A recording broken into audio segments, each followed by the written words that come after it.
దీక్షా దివస్. తల్లి బిడ్డాడో అయ్య కడుపు సల్లగుండా రాజము తెచ్చాడో.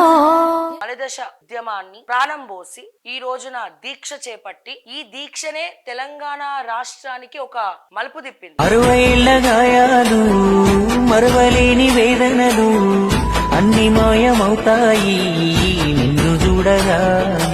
తెలంగాణ వచ్చుడో కేసీఆర్ చచ్చుడో అని చెప్పి కేసీఆర్ గారు మాటి మాటికి మాట్లాడడం జరిగింది. దీక్షని పట్టినాడు కేసీఆర్ సచ్చుడో తెలంగాణ వచ్చుడో అనే దీక్షనే పట్టినాం. అమరులైనటువంటి తెలంగాణ బిడ్డలు 1200 మంది బలిదానాలు కోరినాయి. ఈ 1200 మంది బలిదానాల తర్వాత వచ్చింది తెలంగాణ ప్రత్యేక రాష్ట్రం. ఎవరు అవునన్నా కాదన్నా ప్రత్యేక రాష్ట్రం రావడానికి మాత్రం బీజం పోసింది మాత్రం కేసీఆరే.